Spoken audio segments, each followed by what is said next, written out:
The plan is to create an apocalypse that will exhaust and depopulate the masses through deadly designer viruses, global terror, economic disasters, and nuclear war, when the remaining survivors will gladly embrace the promises of a handsome, charismatic new leader who will unveil his plan of hope for eternal world peace. He will sell his peace plan by telling the world that border wars will only end by creating a world without borders.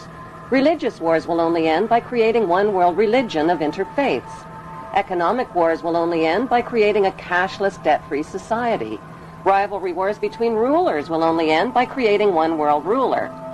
The tools used for war, from handguns to nuclear bombs, will be eliminated, and one world army will be created, which will guarantee world peace.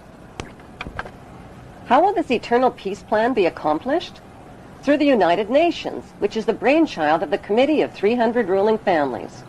The UN is their vehicle for world government and is located on 18 acres of prime Manhattan land donated by the most visible of the ruling families, the Rockefellers.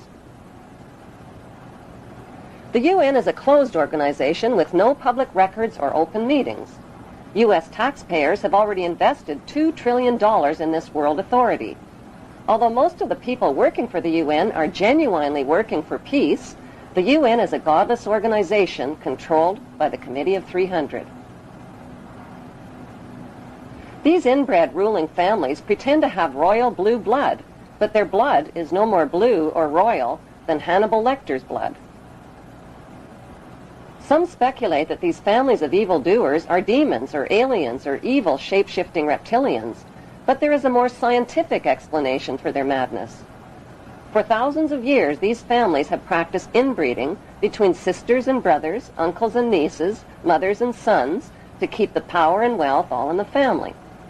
This practice of inbreeding over thousands of years has produced a clever but pathological breed of conscienceless, sociopathic families who will stop at nothing to own every ounce of gold, every drop of water, and every blade of grass on planet Earth. The United Nations, which they founded and control, has clearly stated its goals of establishing a new world order, a UN standing army, and a global taxation system. The Queen's husband, Prince Philip, and Evelyn Rothschild have already established an interfaith declaration for the creation of one world religion. What would life be like in this world empire with one world religion, one world army, one world economy, one world court, one world media, one world government, and one world dictator?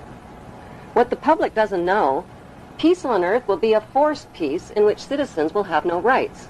No right to bear children without approval, no right to travel without authorization, no right to own private property, no right to privacy, no right to bear arms, no right to protest, no right to receive an inheritance, no right to choose an education or a job or even a place of residence, and worst of all, no right to live.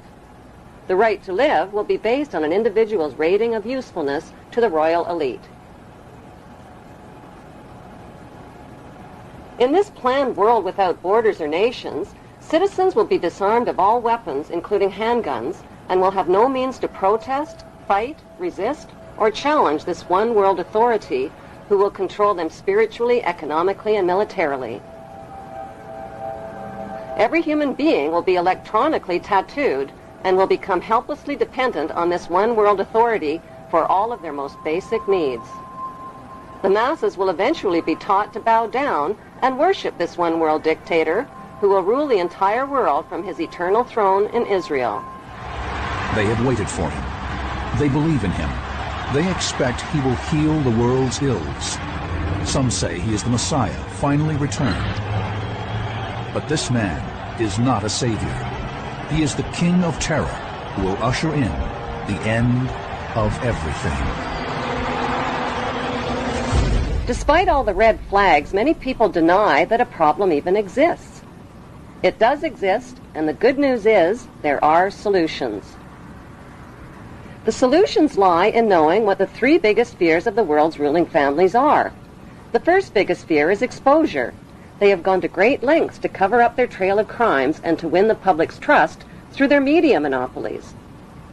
Without public trust, their ancestral plan for global control is doomed. Their second biggest fear is losing public support. If the public stops cooperating, their plan is guaranteed to fail. Their third biggest nightmare is organized resistance by an informed and fearless public. The ruling families know from past experience that the will of the people can defeat all their military and monetary might. Vietnam is a perfect example. There is no doubt whatsoever that these ruling families can be totally defeated by turning their three worst fears into a reality.